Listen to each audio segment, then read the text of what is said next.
And good evening. It is great to be with you tonight. We begin with a potentially major announcement from the president that a deal to end the war with Iran is nearly finalized, and the vice president may travel as soon as this weekend to sign it in Europe. The president in the Oval Office saying that the U.S. reached a great settlement, and once signed, Iran would reopen the Strait of Hormuz, and the U.S. would then end its blockade of Iranian ports. That news sending oil prices dropping and markets soaring. Take a look at this, with the Dow up more than 900 points at the closing bell. But Iran tonight sounding less certain of the terms. And even if signed, it would not be the final deal, likely leaving for later talks thornier issues such as what happens with Iran's enriched uranium. All of this following President Trump's abrupt reversal, canceling another round of retaliatory strikes against Iran he was promising for tonight. We should note the president has said there were deals close to finalization before that have fallen apart. So why is this one different? Our Gabe Gutierrez starts us off.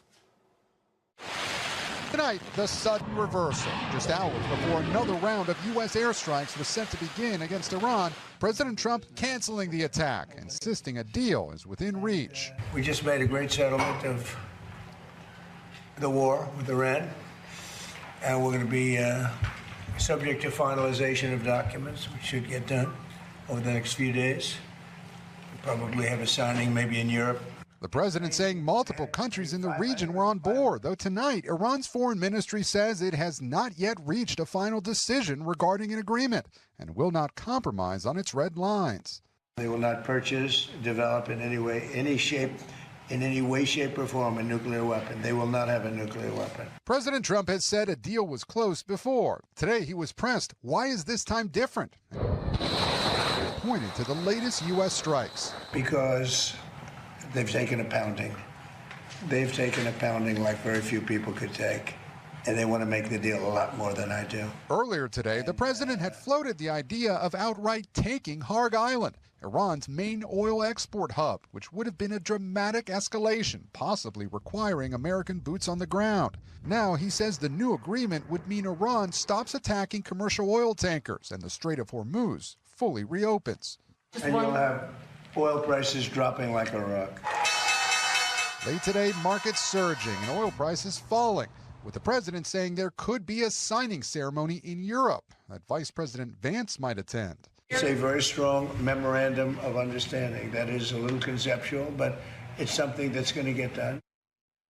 And Gabe, we just heard Iran publicly hedging there in your report. Have we heard from the new Ayatollah? The president was asked about it today. Yes, Tom. President Trump said it was his understanding that the new Ayatollah had approved, but there's been no statement from him yet. Also, Tom, U.S. officials tell us the military was just 3 hours from launching missiles at Iran tonight when the president canceled the attack, and that Harg Island was not on the target list. Tom? Gabe Gutierrez leading us off tonight. Gabe, we thank you. We're also tracking an outbreak of tornadoes across the Midwest. The severe weather killing at least one person in Iowa. Shaquille Brewster and his team in Chicago, which is under a tornado watch right now.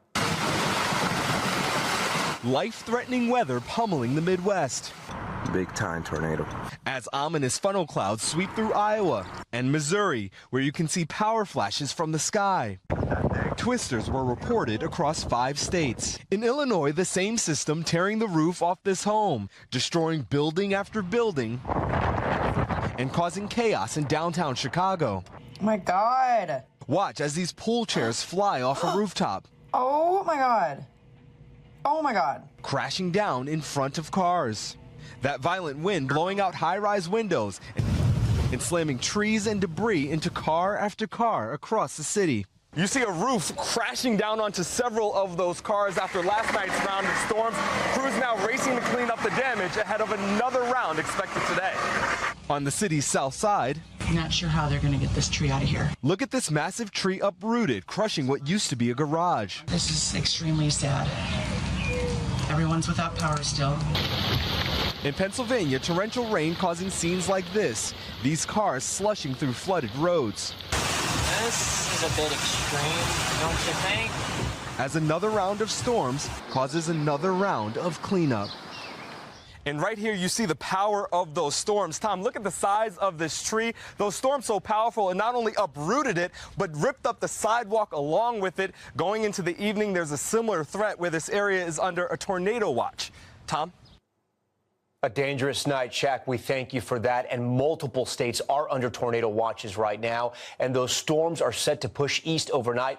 Al Roker has been standing by for us. Al, time this all out for us. All right. So, Tom, here's the latest. We've got heavy thunderstorms, thunderstorm watches and warnings in the Northeast. We've got tornado warnings now south of Chicago and heading their way. We've got severe thunderstorm watches making their way into the lower Mississippi River Valley. 96 million people at risk. And in fact, we've got a risk EF3 tornadoes in central Illinois. We're watching that. Tomorrow, the Northeast is under the gun, 63 million people. Good news, tornado risk is low. Saturday, we've got more possibility of tornadoes from Kansas City to Tulsa to Hutchinson. And then Sunday, more heavy thunderstorms in the Northeast. The heat will continue, Tom. Heat indexes into the triple digits for much of the Northeast. But the good news, we've got a cool down coming into this weekend into early next week. Tom? Okay, Al, we thank you. There are troubling allegations tonight rocking the golf world after a California country club banned Phil Mickelson over claims of inappropriate physical contact with an employee. Emily Ikeda has the latest and his denials. Tonight, legendary golfer Phil Mickelson banned from his longtime club amid allegations of misconduct. Golf Digest reporting that earlier this spring, according to multiple sources, Mickelson approached the female employee at the clubhouse where he made non-consensual and inappropriate physical contact with her. The employee rejected his advances and reported the incident to supervisors at the Farms Golf Club. He was confronted with the accusation on the course and left the course. That's long served as a training ground for the San Diego native ahead of major competitions. When asked about the Phil Mickelson allegations, the Farms Golf Club outside of San Diego said in a statement to NBC News, following a staff member report of member misconduct, the club conducted a thorough independent investigation, adding this individual is no longer a member without naming him. It comes after Mickelson announced in April he would step away from competition for an extended period of time while tending to a family health matter, and on the heels of several controversies involving Saudi-backed Live Golf and gambling. But Mickelson's camp hitting back. A defamation lawyer who says he represents Mickelson telling Golf Digest there's a great deal of misinformation circulating. And a spokesperson for the golfer adding, any misunderstanding has been cleared up. Phil continues to attend to a family health matter and is uncertain when he will be able to return to professional golf. Emily Ikeda, NBC News. Now to that stunning video from California. A Pasadena police officer accidentally shot by another cop. The department saying it was horseplay gone wrong. Steve Patterson with the video and the story. It happens in a flash, a moment of careless levity quickly taking a turn. Newly released dashcam video shows Pasadena police joking around during an evening shift change in September, when suddenly one pulls his department-issued firearm in a quick draw, appearing to aim it at the driver. Then a bang, gun smoke, cracked glass. The driver accidentally fires through the windshield, wounding a colleague. Officer down, but far from the line of duty. The shooting resulted from officers engaged in unsafe and out-of-policy horseplay involving loaded firearms. In a video statement, Pasadena Police Chief Gene Harris says the officer was seriously injured but recovered and that disciplinary measures were taken. Horseplay and/or failure to adhere to safety rules and standards of professional conduct will not be tolerated. And tonight, the city telling NBC News the officer in the car was relieved of his position and is no longer with the department. The police chief saying the incident is still under criminal investigation, but the district attorney's office telling NBC News they have yet to receive the case. While the police department reckons with an embarrassing moment that defies policy and ignores safety. Steve Patterson, NBC News. A wild moment there. All right, we thank Steve for that. It is the biggest sporting event on the planet, the World Cup, and it just kicked off in Mexico before America's first game here in Los Angeles tomorrow. And the fans were out in full force. Stephanie Gosk was there for it all. Tonight, the biggest World Cup ever is finally here. An electric scene in Mexico City, with the home team putting on a show against South Africa, scoring the first goal. Early this morning, crowds started lining up, a sea of green with a lot of love for the home team. Let's see how fast it takes to get a chant going. Okay, ¿están listos? Ready? Mexico! Mexico! Mexico! Some fans flying thousands of miles, all the way from New Jersey. Have you ever been to a World Cup game before? I never been. It was a dream come true. Yes. Inside, organizers showing off years of preparation. This stadium has been completely redone. It fits about 80,000 people. The field is brand new, and it is another historic day, and there have been many here. This will be the third time this stadium hosts a World Cup game, and that sets a record. The Mexican government coordinating an enormous military and law enforcement plan. The crowds are pouring in, but also the country is not taking any chances with security. There are police, there are National Guard, some of them in riot gear. Just before the game began, protesters demanding higher pay for teachers were shut down fast by riot police. Security just one of the challenges in a tournament that will span North America. 48 countries competing in 104 matches.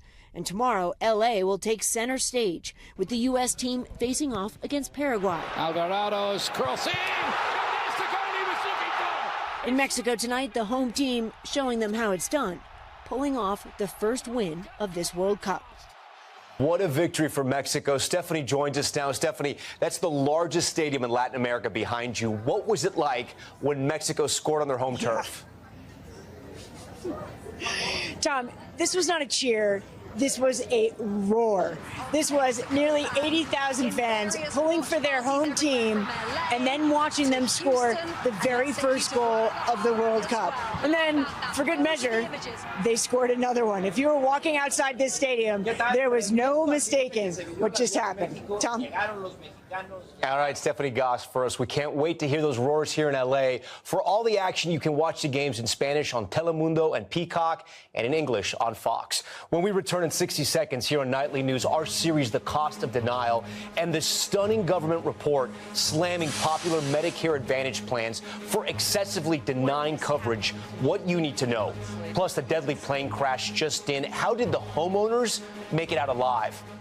And inside the massive UFC cage known as the Claw looming over the White House. Our first up-close look tonight.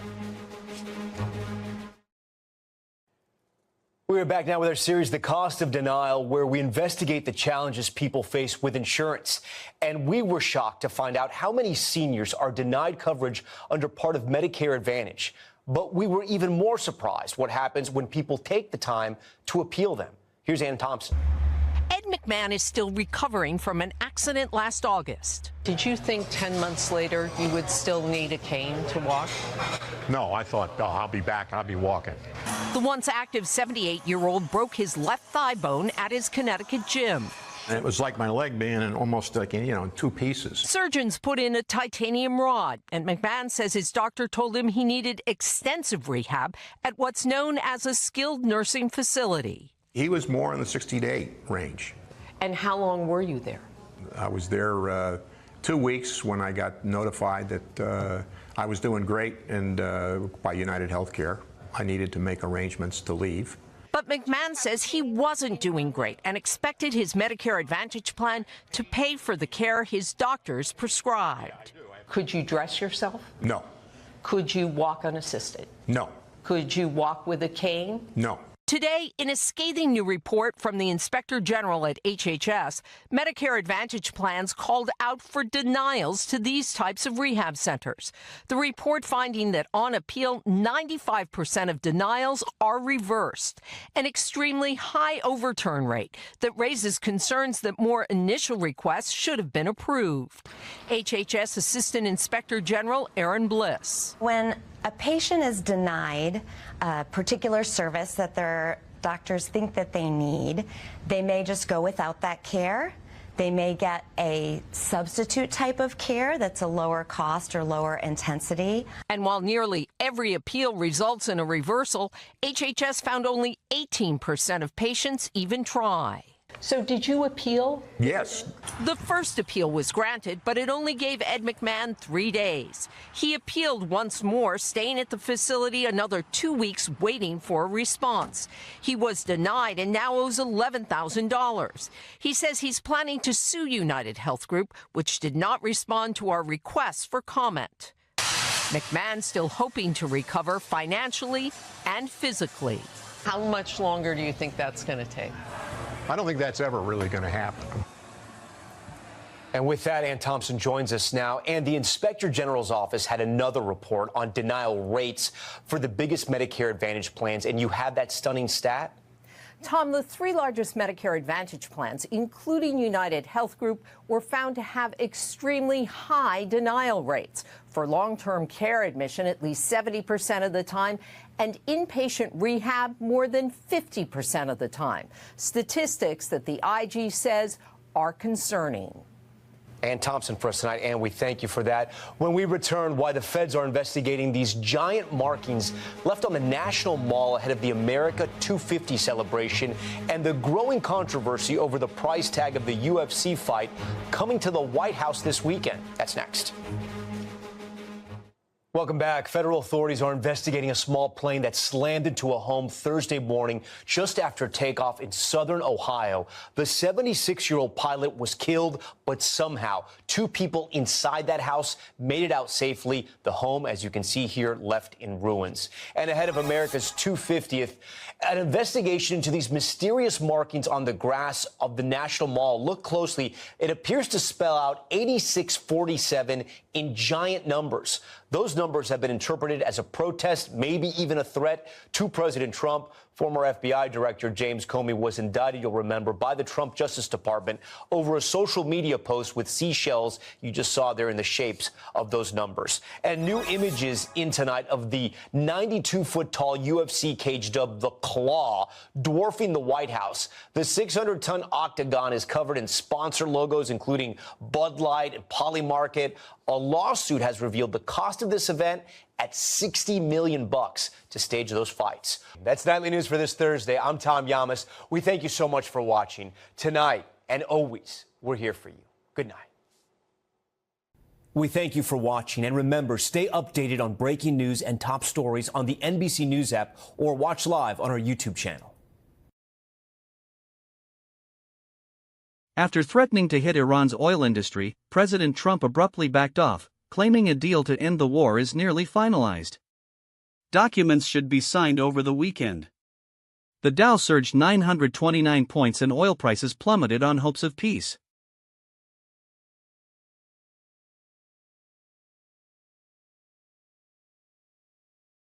抖音